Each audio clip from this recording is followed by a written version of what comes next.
Seperti khilaf syadz, ya. Khilaf yang nyeleneh. Contohnya, sebagian salaf, bahkan sebagian tabi'in, sekelompok tabi'in, membolehkan riba al-fadl. Ya, riba al-fadl katanya boleh. Maksudnya apa? Emas ditukar dengan emas yang lebih apa? Lebih berat misalnya. 1 korma 1 kilo ditukar dengan 2 kilo misalnya. Ini kata dia boleh. Padahal ini riba. Dia menganggap yang riba itu riba nasi'ah saja. Yang diharamkan cuma apa? Riba nasi'ah. Yang kalau ditunda kemudian utangnya bertambah banyak, itu namanya riba nasi'ah. Kata mereka itu yang diharamkan. Adapun riba al-fadl yang berlebihan, ada tukar menukar yang berlebihan, ini tidak mengapa. Padahal ini juga riba. Maka tidak boleh seorang mengatakan ini boleh. Kita boleh tukar uang, ya. $1.000 dengan $1.200 tidak apa-apa. Kita boleh tukar uang, kita boleh tukar emas 5 gram dengan 7 gram, nggak jadi masalah. Ya.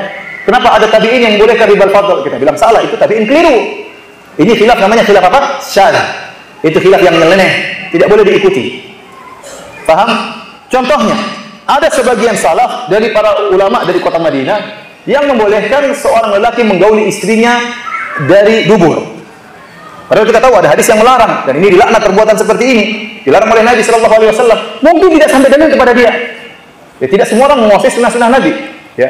Oleh karena tatkala ada sebagian ulama membolehkan, bukan berarti oh boleh. Kenapa ada yang bolehkan? Kenapa? Karena ini syadz. Dia salah.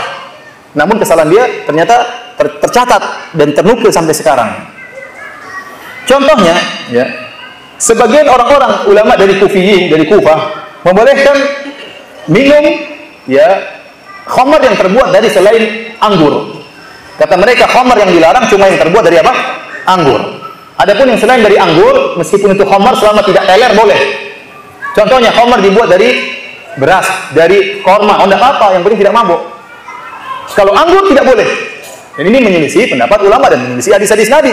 Justru waktu diturunkan haramnya khamar di kota Madinah, penduduk kota Madinah buat khamar dari korma, bukan dari anggur.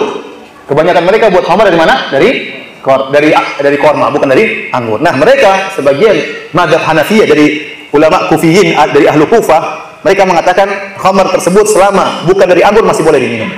Ini kita katakan khilaf yang apa? Syadz, keliru, jangan dijadikan dalil. Oh, enggak apa-apa kan masalah khilaf, ya enggak boleh seperti itu. Kenapa? Karena cuma secuil ulama yang bolehkan, karena mereka salah. Ya. Contohnya lagi kita dapati, sebagian ulama salaf membolehkan nikah mut'ah. Nanti kita bilang, orang-orang Syiah mengatakan nikah mut'ah boleh, sebagian Ahlussunnah membolehkan. Kita bilang itu salah dia. Mungkin dia tidak tahu ada hadis yang memansuhkan, tidak sampai kepada dia, sehingga dia membolehkan nikah mut'ah. Nah, contoh sebagian ulama ada yang membolehkan musik. Seperti Ibnu Hazm al-Andalusi, beliau membolehkan musik. Kenapa? Beliau mendhaifkan hadis dalam Sahih Al-Bukhari. Namun beliau menyelisih ijma. Ternyata ijma ulama dari 4 mazhab semuanya mengharamkan berdasarkan ayat Al-Quran, berdasarkan hadis-hadis Nabi yang sahih. Tidak boleh seorang mengatakan masalah khilafiyah ini kenapa Ibnu Hazm membolehkan? Ada ulama yang membolehkan. Kita bilang dia sendiri yang membolehkan, yang lain semua apa? Mengharamkan. Kenapa ini khilaf yang syadz? Maka ini tidak ada toleransi khilaf seperti ini. Paham?